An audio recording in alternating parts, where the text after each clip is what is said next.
दे बाबा कुछ तो दे दे ऊपर वाले के नाम पर, दे दे बाबा कुछ तो दे दे ऊपर वाले के नाम पर। ए बाबू, अरे बाबू थोड़ा रुकिए, आज सुबह से पेट में कुछ नहीं गया, रुपए 2 रुपए दे देंगे क्या? अरे हर दिन तेरी यही बात होती है। अरे तुम्हारे हाथ पैर नहीं है क्या? शरीर तो तुम्हारा ठीक ठाक दिखता है, काम धाम क्यों नहीं कर सकते हो हैं? बाबूजी, काम तो ढूंढा था लेकिन किसी ने दिया ही नहीं। इस गांव में कौन मुझे जानता है, न कोई पहचान न कोई पता है मेरा, क्या करें दादू? पहचान नहीं, पता नहीं, ये सब कहकर तो सारी जिंदगी यहीं बैठे बैठे तुमने गुजार दी, और गुजर जाएगी जो बची कुची है। देखो मुझे, देखो मैं कितनी मेहनत करता हूँ। सुबह 5 बजे उठता हूँ, रात 10 बजे घर लौटता हूँ, फिर भी घर चलाना मुश्किल होता है। तुम जैसे लोग बस आलसी हो, काम करना ही नहीं चाहते। भीख मांगना आसान लगता है तो कटोरा उठाया लगे गाना गुनगुनाने, कुछ भी बाबा के नाम पे दे दे, अल्लाह के नाम पे दे दे, भगवान के नाम पे दे दे, है ना? हाँ, बाबू आप जो सोच रहे हैं वैसा नहीं है। मैं सही सोच रहा हूँ। जाओ कहीं जाकर ईंट तोड़ो, रिक्शा चलाओ, अरे किसी के घर का पोछा ओछा लगाओ, बर्तन धो, कुछ तो करो। दुनिया में काम की कमी नहीं है, बस काम करने की इच्छा होनी चाहिए। बैठ के खा खा के तुम लोग एकदम आलसी हो गए हो। बाबू एक बात कहूँ, ईंट तोड़ने के काम में भी लोग पहचान देकर रखते हैं। रिक्शा चलाने के लिए रिक्शा चाहिए और उसे किराए पर लेने में भी पहचान चाहिए। मैंने कोशिश नहीं की ऐसा मत कहिए, बहुत कोशिश की है, लेकिन इस गांव में यहाँ कोई किसी पर भरोसा ही नहीं करता बाबू। हे भगवान, मेरे पास तुम्हारी कहानियां सुनने का बिल्कुल भी समय नहीं है। मेरी अपनी जिंदगी में कितनी परेशानियां हैं कि क्या बताऊं, दूसरों की परेशानियां सुनने का फुर्सत ही नहीं है। अगर तुम सच में चाहते तो कुछ ना कुछ हो ही जाता, तुम्हारी इच्छा ही नहीं है कुछ करने की। शायद आप सही कह रहे हैं, लेकिन बाबूजी एक दिन थोड़ा समय निकालेंगे तो बताऊंगा क्यों इस फुटपाथ पर बैठा हूँ। आज जाइए, काफी देर हो रही है आपको, जाइए। हाँ हाँ हाँ हाँ, तुम भी जाकर अपना काम धाम ढूंढो।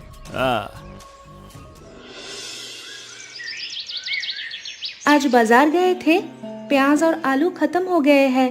रिंकू की स्कूल फीस भी इस हफ्ते भरनी है। अरे जानता हूँ सुनीता, सब जानता हूँ, लेकिन महीने के बीच में ही जेब खाली हो जाती है।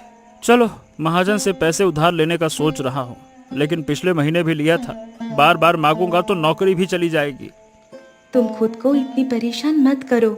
मैं सोच रही हूँ कि मोहल्ले में सिलाई का काम ले लूं, जो मंडल बाबू की बेहाल पर गांव की कई महिलाएं कर रही है। उन्होंने कहा था महीने में 2-3 हजार रुपए मिल सकते हैं। तुम्हें दूसरे के घर में काम करना पड़े, मैं ये सोच भी नहीं सकता। तुम क्या बात करती हो?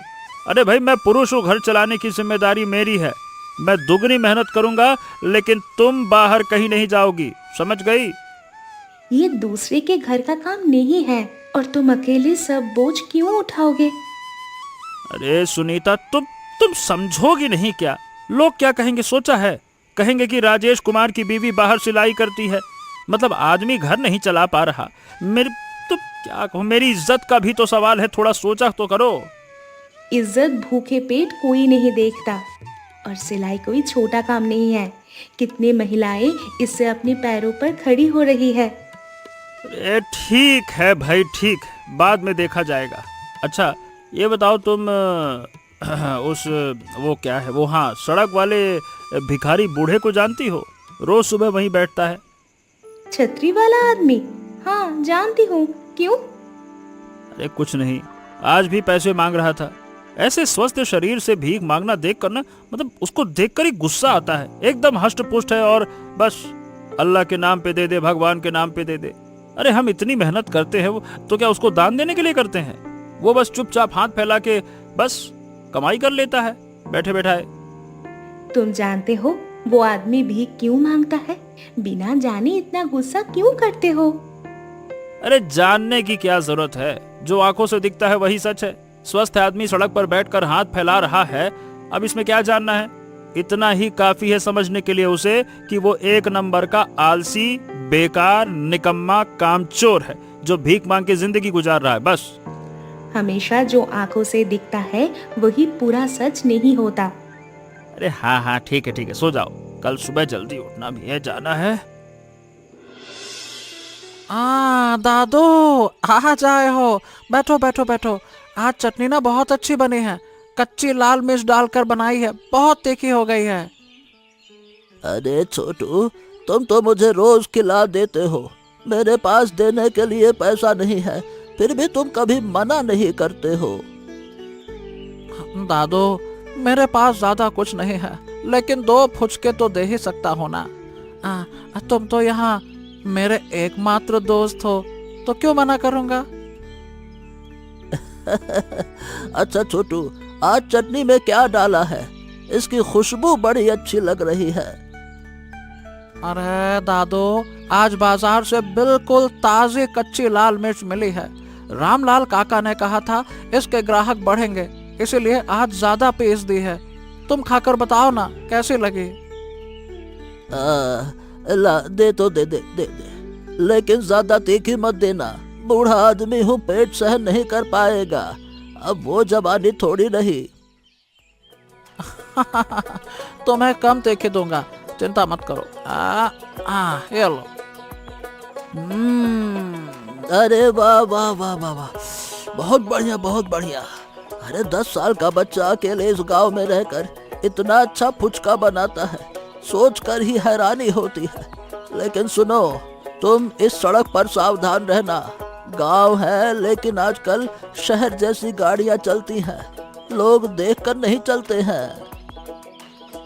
अरे दादू तुम चिंता मत करो, मुझे कोई नहीं पकड़ सकता, मैं अपना काम खुद कर लेता हूँ। लो और खाओ। दे दे बाबा, दे दे मुझको, ऊपर वाले के नाम पर, दे दे बाबा। लो, आज भी यहाँ बैठे हो? अरे कल तो कहा था काम वाम ढूंढो, क्या मेरी बात तुम्हें सुनाई नहीं देती क्या? अरे बाबूजी, आपकी बात सुनी, शायद आप गलत नहीं हैं, लेकिन आप मुझे जानते ही नहीं, फिर फैसला कैसे कर सकते हैं? अरे कैसा फैसला? मैं कोई फैसला नहीं कर रहा, मैं जो देख रहा हूँ वही कह रहा हूँ। एक स्वस्थ आदमी सड़क पर बैठकर भीख मांग रहा है, ये तुम कैसे आदमी हो भाई? गजब के बेशरम आदमी हो, तुम्हें क्या शर्म वरम नहीं आती क्या? अरे बाबूजी, एक बात कहूँ, मैं भी कभी सुबह उठकर इस पास के शहर में काम करने जाता था। जिंदगी बहुत अजीब होती है बाबूजी, कब किसे कहाँ ले जाए कोई नहीं जानता। तुम काम करने जाते थे? अरे भिखारी हमेशा सहानुभूति पाने के लिए कहानियां बड़ी अच्छी बना लेते हैं और जल्दी जल्दी बनाते हैं। अब तुमने नई कहानी बताई कि तुम काम करने जाते थे, वाह। बाबूजी, मेरे पास कहानी बनाने की जरूरत नहीं है, कहानी वही बनाते हैं जिनमें सच बोलने की हिम्मत नहीं होती है। ओह सुनो, मुझे देर हो रही है, मैं जाता हूँ। अरे तो मैंने आपको रोका थोड़ी है बाबू, आप खुद ही आ गए बात करने। जाइए जाइए, अपना काम कीजिए, लेकिन एक बात याद रखिए, आज आप जहाँ हैं कल आप वहाँ नहीं हो सकते। क्या धमकी दे रहा है क्या मुझे? अरे नहीं बाबूजी, अनुभव बता रहा हूँ, मेरे पास धमकी देने जैसा कुछ नहीं है। जिसके पास कुछ नहीं होता वो धमकी देगा भी तो कैसे देगा, किससे देगा?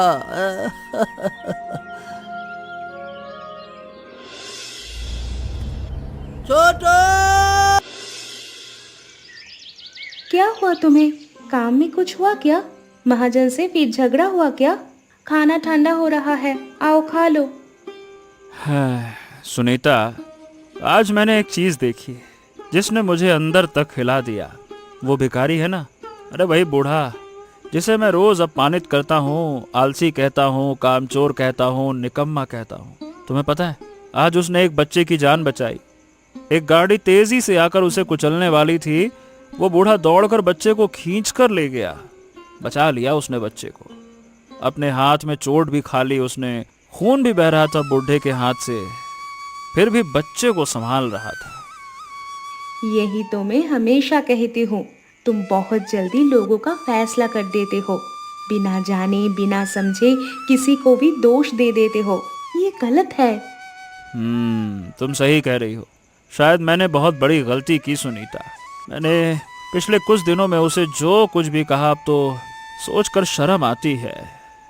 क्या तुमने देखा उसे कितनी चोट लगी है?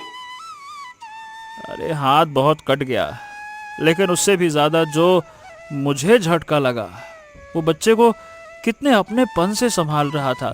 ऐसा लग रहा था जैसे जैसे एक बाप अपने बेटे को मतलब एक भिखारी होकर ऐसे संभाला उसने जैसे उसका बाप हो।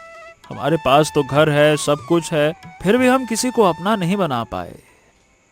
मैं तुम्हें कहती हूँ, कल जाकर उससे बात करो। हाँ, कल जाऊंगा। जानना चाहता हूँ कि आखिर उसकी कहानी क्या है। और तुम जो वो सिलाई की बात कर रही थी ना, शुरू करो। तुम सही कहते थे, मैं गलत सोच रहा था। ये समझ आ गई, यही काफी है। अब आओ खाना खा लो। सुनिए काका, काका जो कल हुआ मैंने सब देखा। आपने उस बच्चे को बचाया। आपका हाथ ठीक है अब? बाबू, आप मुझसे इतने अच्छे से बात कर रहे हैं, मुझे आप कह रहे हैं। अरे कुछ नहीं, बस थोड़ी सी खरोच है। छोटू ठीक है, वही सबसे बड़ी बात है। ये मेरी पत्नी ने भेजा है आपके लिए, बोली आपको देकर आऊं। बाबू, आप दुखी मत होइए। बाहर से देखकर कोई भी वही सोचता है जो आपने सोचा था। इसमें आपका दोष नहीं है। नहीं नहीं नहीं, दोष मेरा ही है। बिना जाने किसी के बारे में राय नहीं बनानी चाहिए थी।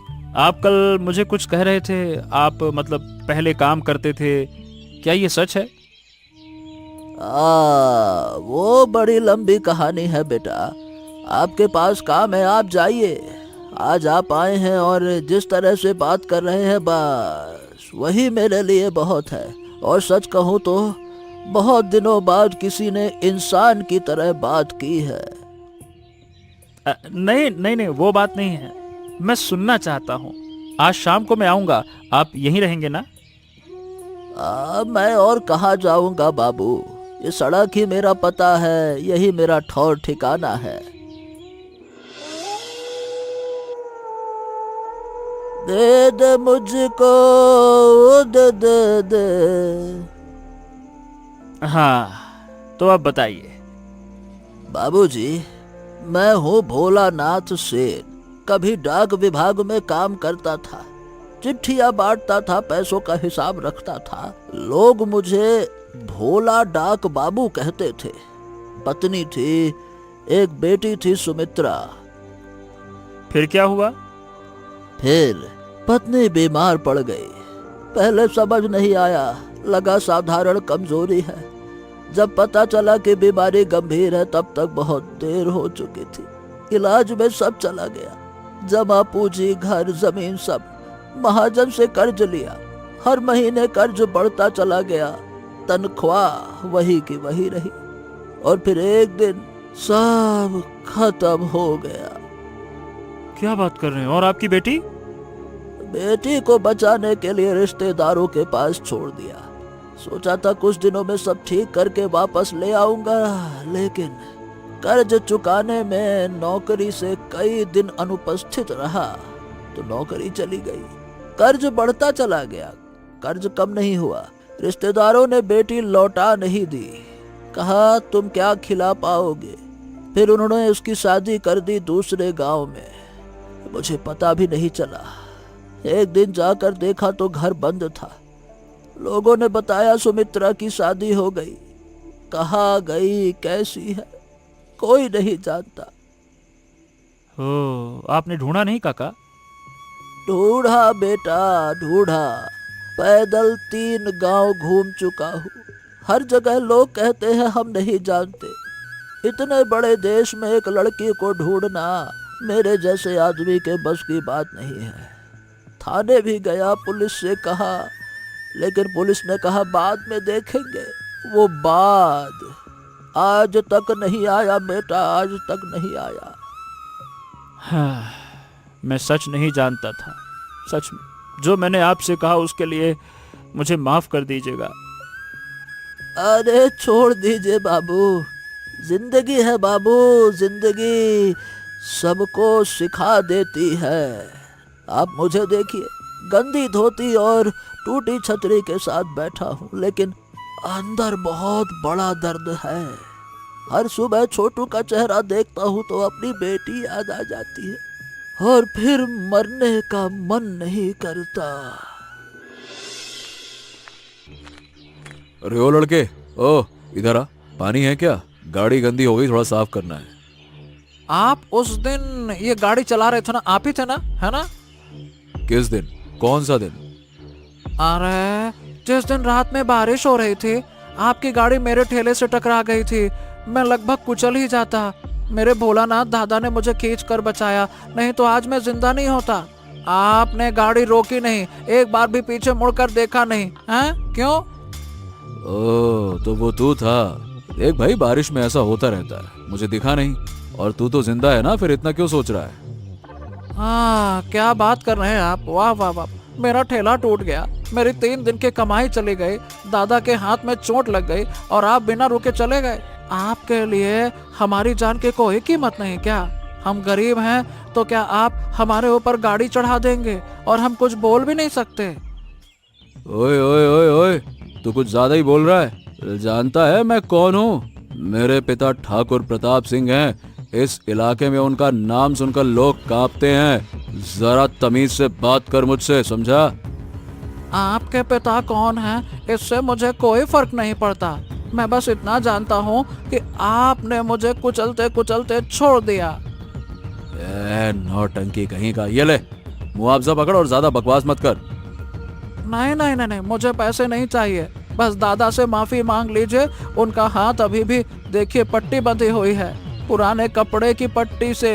कोई दवाई नहीं लगी है, क्योंकि उनके पास डॉक्टर के दिखाने के लिए पैसे थोड़ी हैं।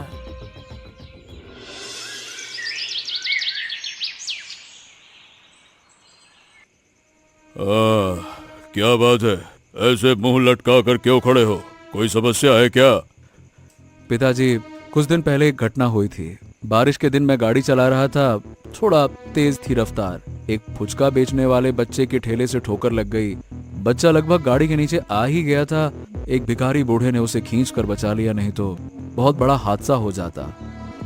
क्या तू एक बच्चे को कुचलने वाला था और गाड़ी नहीं रोकी? अरे विक्रम नालायक, शहर में पढ़ने गया था तू, वहाँ क्या सीख कर आया है? अरे मैंने तुझे पढ़ाई के लिए भेजा था, गरीबों को कुचलने के लिए नहीं। हमारे ठाकुर परिवार को इस गांव में लोग सम्मान देते हैं, क्योंकि हम किसी पर अत्याचार नहीं करते। पिताजी, मैं जानता हूँ, जानबूझकर नहीं हुआ। बारिश में दिखा नहीं, बहुत तेज बारिश हो रही थी। अरे एक जान जा सकती थी। अगर तू रुकता तो देखता क्या हुआ था। तू भाग कर आ गया, नालायक कहीं का। ये सबसे बड़ा अपराध है और कायरता भी है, अपनी गलती से भागना।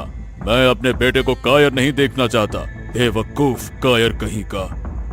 पिताजी, मैं आज उस बच्चे से मिला था, पैसे देने की कोशिश की, लेकिन उसने पैसे नहीं लिए। एक 10 साल का बच्चा तुझे सिखा रहा है कि क्या सही है क्या गलत है। ये बात एक बार सोच। 10 साल का बच्चा। कल सुबह तू मेरे साथ चलेगा।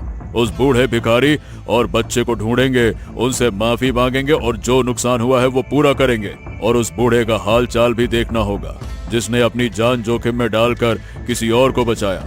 वो साधारण इंसान नहीं है, समझा? हाँ हाँ, ठीक है पिताजी। और सुन, गाड़ी की चाबी मुझे दे। जब तक तुझे जिम्मेदारी समझ में नहीं आती, तब तक गाड़ी हमारे पास रहेगी। ला दे।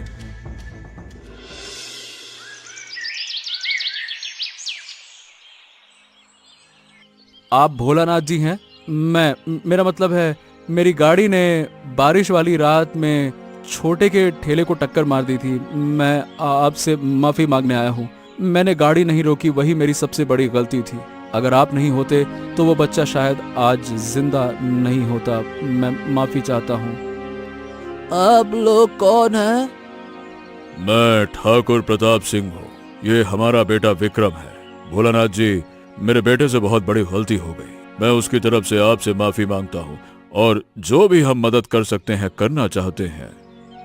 बाबू, आप अच्छे आदमी लगते हैं। आपका बेटा भी अपनी गलती समझ रहा है, लेकिन मैं आपकी मदद नहीं ले सकता। बुरा मत मानिएगा, लेकिन मैंने सीख लिया है, जितना है उसी में जीना पड़ता है। ये सड़क ही मेरा घर है, इसीलिए मैं कुछ नहीं ले सकता।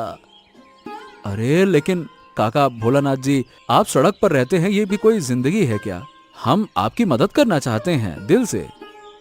बेटा, मदद करना और दया करना दोनों अलग अलग चीजें होती है। अगर सच में अच्छा करना चाहते हो तो आगे से गाड़ी धीरे चलाना, बस इतना ही काफी है।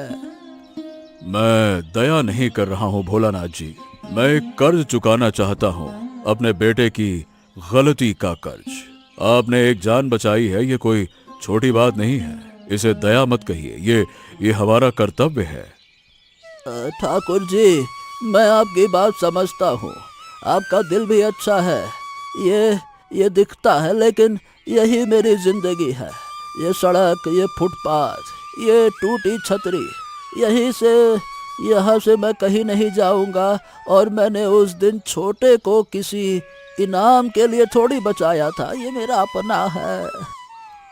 ये मैं करूंगा भोलानाथ जी, ये दया नहीं है, ये मेरा कर्तव्य है। एक बच्चा सड़क पर फुचका बेच रहा है, ये हम सब की शर्म है। दादू, तुम मेरे लिए सब कुछ छोड़ रहे हो, लेकिन तुम्हारा क्या होगा? अरे मेरा जो होना था हो चुका है रे छोटे। तुम पढ़ो, बड़े बनो, अच्छे इंसान बनो। अगर तुम कभी अपने पैरों पर खड़े हो गए तो समझूंगा मेरी जिंदगी सफल हो गई, सफल हो गई।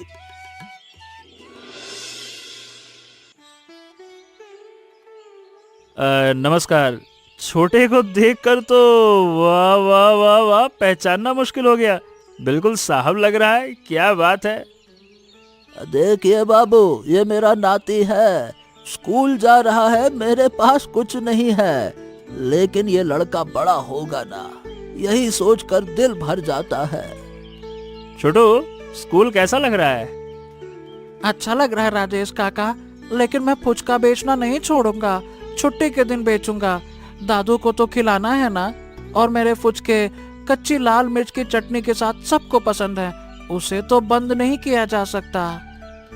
भोलानाथ जी, आप ठाकुर जी की मदद ले सकते थे, आपने क्यों नहीं ली? आपकी जिंदगी थोड़ा आसान हो जाती। अरे बाबूजी, आसान जिंदगी के लालच में मैं अपनी असल जिंदगी क्यों छोड़ दूं? मैंने बहुत कुछ खोया है, पत्नी, बेटी, नौकरी, घर, लेकिन किसी के सामने हाथ फैलाना और किसी की दया पर जीना, इन दोनों में जमीन आसमान का फर्क होता है। भीख मैं अपनी मर्जी से मांगता हूँ, लेकिन दया लेकर जीने पर जिंदगी भर उसका बोझ रहता है।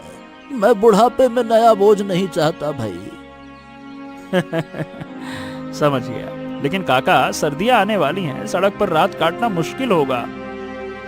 अरे सर्दियां क्या पहले नहीं आई है बाबू? मैंने सब काट ली है, बड़ा बड़ा जीवन काटा है। सर्दी क्या चीज है, एक चादर ही काफी होती है। भोलेनाथ जी, काका कसम से कहता हूँ, मैंने आपकी तरह इंसान नहीं देखा। मैं आपको बेकार समझता था, समाज का बोझ कहता था, लेकिन आप तो मुझसे कहीं ज्यादा अमीर हैं, दिल से। तो फिर हर कोई अपने अपने जगह से ऐसे ही बन सकता है। सच कहूँ तो आपने मुझे सिखा दिया कि बाहर से जो दिखता है वो हमेशा सच नहीं होता। आपके बारे में जो कहानी है उसे सुनकर बहुत लोग बहुत कुछ सीखेंगे। और आप बताइए, इस भोलानाथ बाबू की बेटी का नाम क्या था? जवाब आप कमेंट सेक्शन में जरूर बताइएगा। हाँ, और हमारी कहानी कैसी लगी जरूर बताइएगा, हम इंतजार करेंगे। और हमारा चैनल सब्सक्राइब करना मत भूलिएगा, और मेरी दुकान पर फुचका खाने जरूर आना, मैं बहुत अच्छे फुचके खिलाऊंगा।